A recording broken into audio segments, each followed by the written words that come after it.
This episode isn't about how to reclaim your authority, or even why you should. It's about something more precise and harder to admit. It's about why you retreat from your own clarity the moment you realize it comes with a cost. That retreat isn't confusion, it's relief-seeking. You may be able to recognize your inner knowing when it arrives, but you're not able to carry the weight of it, the consequence of it, into your life. There's a reason for that, and by the end of this episode, you'll understand why. In the last 2 episodes, we went into detail about the clarity that comes from the natural mind, the kind of knowing that arrives whole, no internal debate, no need to persuade yourself, no appetite for nuance, just a clean, private certainty about what's true for you. And then it gets blurry, distant, hard to access, like it was never quite as clear as you thought.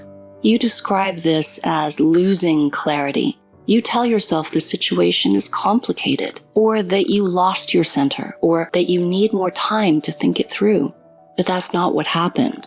What happened is this. The consequence of that clarity came into focus, and your system did what it always does when something exceeds your capacity. It reached for relief. It transformed certainty into complexity so you could legitimately avoid acting on what you know to be true. Because here's the part that's hardest to admit. It feels good to hand your authority away. It's such a relief. Your system wasn't built to carry the weight of what your clarity laid bare, and relief is the experience of that weight, that responsibility being removed. The moment you set it down, you can breathe again. The pressure lifts. The demand dissolves. What was undeniable becomes something you can negotiate, something you can think about, something that doesn't require anything specific of you right now. This is the escape reflex, an unconscious reassignment of authority to the part of you that knows how to delay consequence. And if you're honest, you'll recognize that you don't just tolerate this reflex, you depend on it. Now, why would anyone abandon their clarity like this? You might think it's a character flaw or a moral failing, but it's not. It's structural. This is Amara Strand. Welcome back to the podcast. Today, we're talking about what it really takes to remain loyal to your inner compass. It's probably not what you think. I'm taking the mystery out of it and breaking down the mechanics of clarity, authority, and true adulthood. I want to give you one phrase that can organize everything you're about to hear, because without it, this pattern stays foggy and you'll keep treating it like a mystery. The phrase is carry capacity. It's an engineering term, and I'm using it because it's clear and literal. Carry capacity is how much weight something can take before it buckles. The difference between a bridge that holds and a bridge that folds under load. No morality, no psychology, just physics. In your inner life, carry capacity is how much consequence you can hold and move with into action without handing your authority back to the part of you that specializes in relief. And that detail matters because you talk about clarity as if it's the prize, as if the moment of clear knowing is the finish line, and it isn't. Clarity is the moment the demand becomes specific. It's the instant when reality stops being something you contemplate and becomes something you have to respond to. Clarity can feel exhilarating. The inner noise drops. The situation simplifies, and you're suddenly not draining away your energy negotiating with yourself. When it disappears, you call it losing clarity, as if something got taken from you. But what really happened is that the truth became heavy. Because once you know, pretending you don't know becomes labor.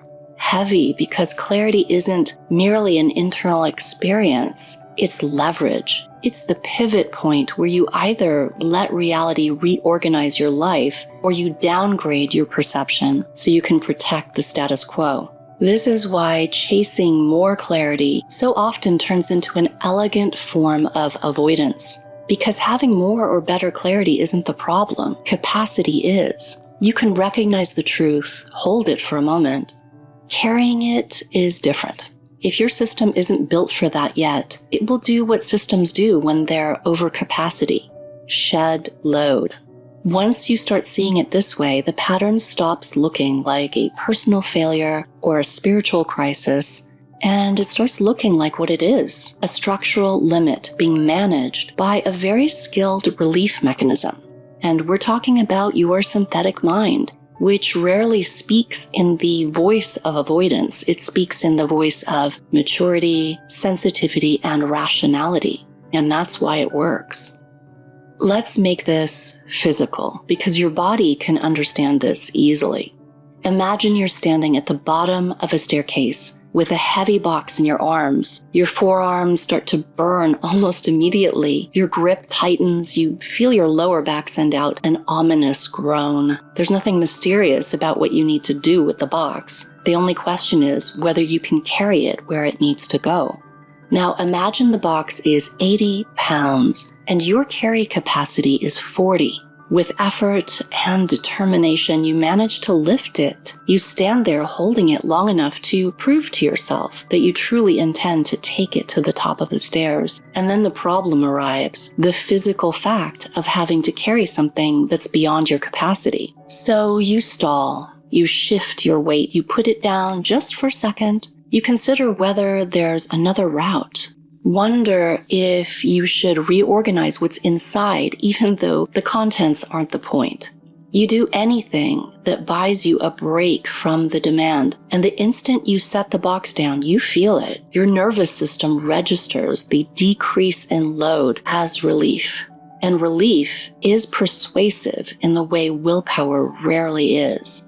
Now, once you have the heavy box and the staircase in your mind, the next step is to stop treating authority like an aspirational personality trait and understand that it's a functional condition. Authority is the state in which what you know to be true for you is allowed to govern. When authority is present, clarity doesn't have to jump through hoops. Your inner knowing doesn't need to be justified. What you see simply stands and your life adjusts around it. That sounds simple, because it is simple. It's also very rare for people to operate with this kind of authority as a baseline. And there's a reason for that, which has nothing to do with virtue and everything to do with structure and capacity. Now, this is important. There are 3 elements at play here, and together they function like a machine. The first you're familiar with, and that's clarity, direct contact with what's true. Clarity isn't an opinion. It's not a conclusion you argued your way into. The second is authority, the permission to convert that contact into its useful form, letting it actually govern your reality without diluting it into endless interpretation. If the source of your permission is still external, authority will always be unstable.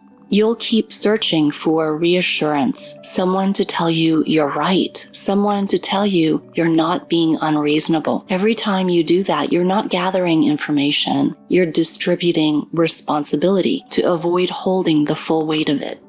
The third element is what I call the true adult, and this has nothing to do with your age or even what most people mean by maturity. I'm going to stick with engineering ideas because I really don't want you to moralize this. The true adult describes your internal build quality, the structural robustness to absorb the impact of consequence without bargaining it away, and to feel discomfort without needing sedation. It's an inner structural integrity that can remain undivided, unfragmented under pressure. It can tolerate the moment reality hands you the bill. And these 3 components must work together for clarity to translate into your lived reality. Clarity by itself doesn't change anything. You can see the truth and still live as if you don't, because the other 2 parts of the machine, the parts that would carry that seeing into reality, aren't functional yet. Now, here's the sequence you need to recognize, because until you can see it clearly, you'll keep mislabeling it as some vague failure of intuition. First, clarity registers. You just know. Then the consequences become visible. Your clarity stops being an internal insight and becomes a demand on your life. You realize that if you accept what your clarity showed you, something has to move. A relationship has to shift, a conversation has to happen, a familiar arrangement has to end. And that's when the pressure spikes. That's structural pressure of consequence arriving without the buffer of ambiguity.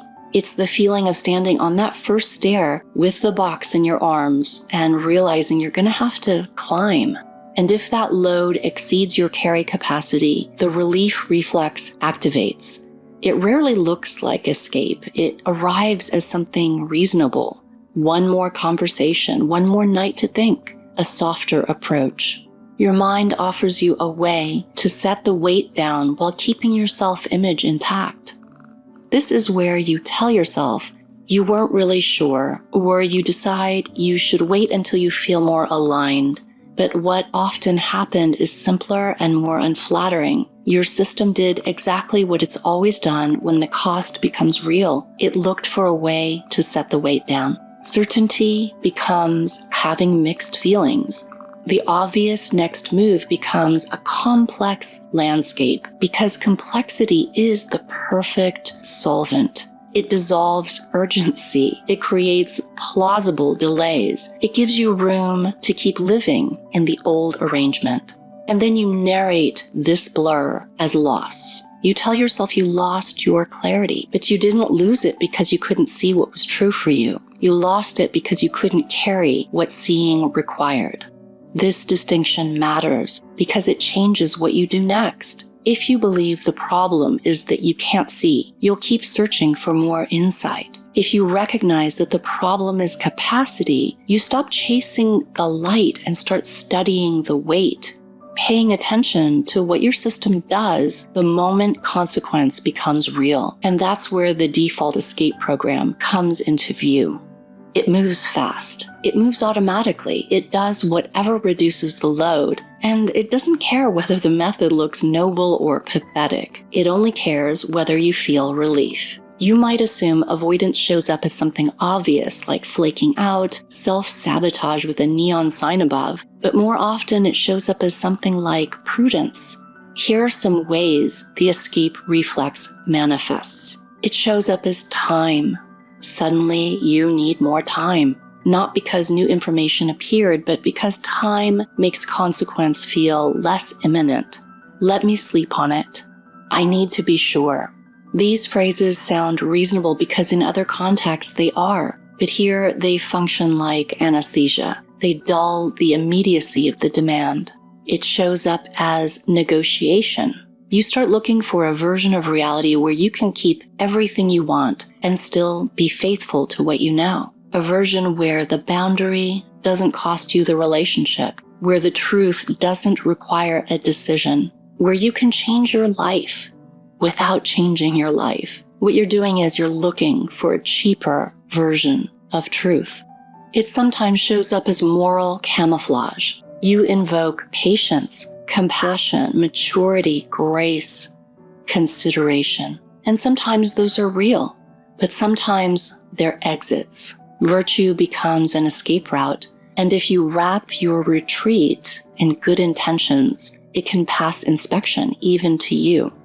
It also shows up as analysis, research. You convince yourself you're doing deep work when what you're often doing is keeping your mind busy enough that your life doesn't have to shift.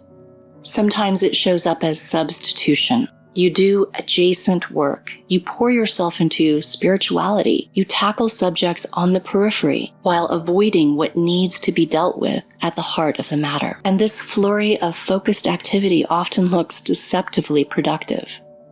And sometimes the escape reflex forgoes the pretense and shows up as numbing behaviors, scrolling, binging, your go-to way to quickly check out. Anything that reduces contact. You're not proud of it, but this is you reaching for the simplest version of putting the weight down and walking away. Different disguises, same function. Reduce the carry requirement. Relief is a powerful drug.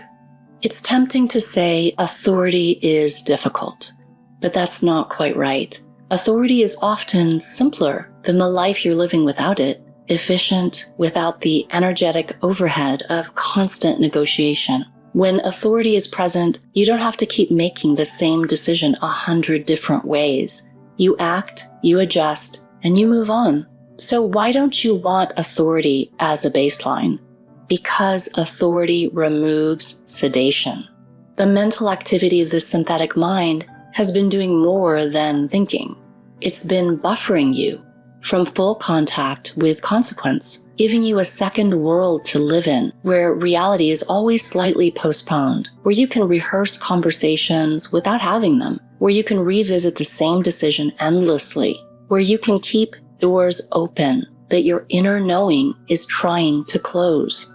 Authority collapses that split. It forces the life you think about and the life you live to become the same life. That level of contact can feel intolerable if your inner architecture is still organized around relief.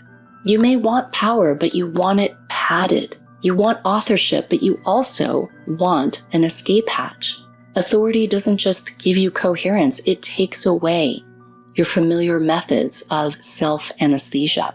You keep handing off your authority to the synthetic mind because it allows you to retreat to the familiar comfort of being in process, which is one of the most socially acceptable hiding places on earth.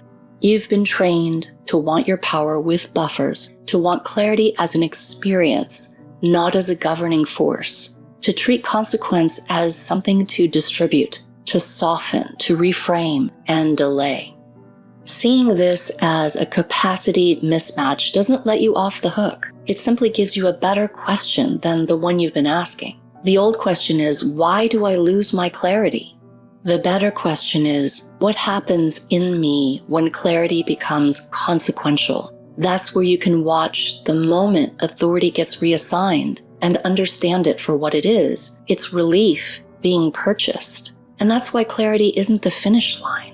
Clarity is the audit. It exposes the exact point where your system runs out of integrity, the precise load you can carry before you start bargaining, softening, outsourcing, sedating. And if you keep retreating, the task isn't to become more spiritual or more insightful. The task is to become more structurally capable of consequence. If you can face that, something changes. You stop treating your retreat as a mystery, and you stop treating yourself as a problem to be fixed. You start watching the pattern with open curiosity, and that's where real honesty begins. Clarity always comes with a price tag, and that isn't a tragedy, it's what makes it real. The moment you see something clearly, you inherit the cost of living as if it's true, and your system will immediately try to renegotiate that cost. It will offer you relief, an escape route. So when the next clear knowing arrives, don't romanticize it, don't even trust it to stick around. Simply watch what follows. Notice the first impulse to soften, the first urge to bargain it down. Notice how quickly your system tries to reopen the question and what it's protecting you from. Because it isn't protecting you from the truth, it's protecting you from the obligation to carry truth into reality. Then ask yourself with simple honesty, who is deciding right now? Your life will always move in the direction of whatever holds your authority. And reflect on the three parts of the machine that need to work together. Clarity is your inner compass. Authority is your source of permission. And true adulthood is your capacity to carry the weight. Insight, power, and structural integrity. You need all three. Thank you for spending this time with me today, and we'll talk again soon.